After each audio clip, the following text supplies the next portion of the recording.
When evaluating or working with logarithmic functions, it's important to look back to what the definition of a logarithmic function is and to really get a handle on the meaning of what they're asking us to find. So I'd like to start this segment by going over the definition of a logarithmic function. So if b is greater than 0 and b is not equal to 1, the logarithmic function with base b is defined by y equals log base b of x if and only if b to the y is equal to x.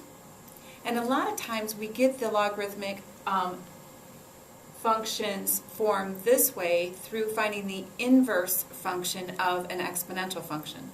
Switching the x and y's and then solving that for y, getting the logarithmic form of the logarithmic function, y equal log base b of x. So notice the placement of these. The y is the exponent that was on the base of b to create the value of x. So when I write it back as the logarithmic form, we want to think to ourselves when we read log base b of x as what exponent would I need to put on the base b to get the value of x, and think through it that way. Now, the domain of your logarithmic function is greater than 0 all the way off to infinity, and the range is all reals, or from negative infinity to positive infinity. We have two different forms for our logarithmic functions. If we write it as x is equal to b to the y, the same equation I had over here, only switching the b to the y and the x on the two different sides of the equation.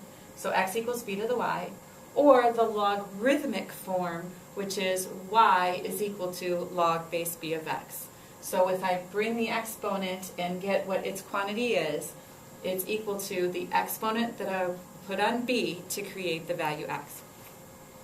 Okay, so here's a few questions that we can apply the information from the definition to answer. So the first one just says, write this equation, 5 to the third is equal to 125, a true statement, in logarithmic form. Well, right now it is in exponential form. Notice I have a base to a power is equal to a value. So when I write this in logarithmic form, I want to notice what each component represents. So in the on the side where I have a base to a power, my base is the b. My power on the base is your y, and then the value that it equals is your x. So when I come over here, I see that I have 3 is equal to log base 5 of 125. So reading this back, the exponent that I need to put on 5 to create the value 125 is an exponent of 3. And that's how that statement has its equation, its equality between the two sides. How about the next one? Write log base 3 of 81 is equal to 4 in exponential form. So this one I have in logarithmic form, it's already in this form, and I want to write it back into exponential form. And practicing this with true statements helps you get a little bit better at it. So then when you have to rewrite expressions that have variables in it, you will see where you need to put everything and be more comfortable with the process. So remember, logarithms are exponents that you put on the base to create that value. So the exponent I put on 3 to create 81 is 4. So I'm going to write 3 to the 4th is equal to 81, my true statement.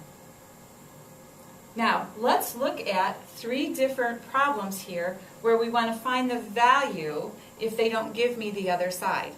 And if they're asking me these questions where the quantity that the logarithm is acting on is a perfect power of the base, we're able to do that without actually having to use our calculator. So the first one says log base 7 of 49. So you want to think, what exponent would you need to put on 7 to get the value of 49?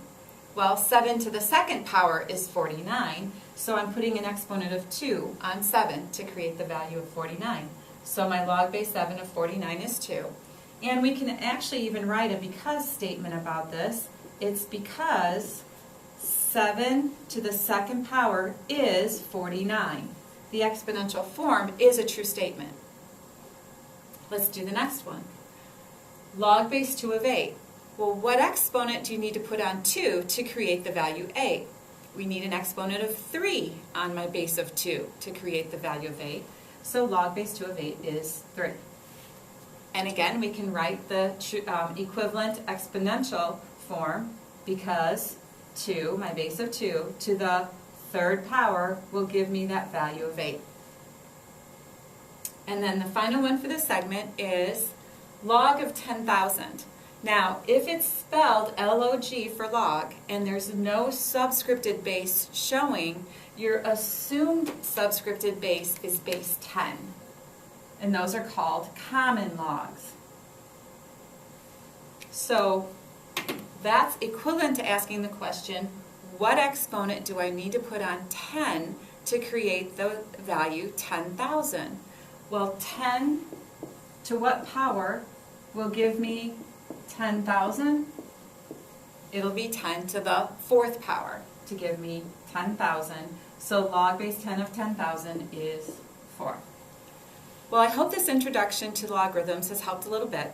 I'm going to make another segment where we do more of the types of problems with finding the log base of quantities that are powers of the base and get you a little bit better at that. And then we'll look at some graphing of logarithmic functions.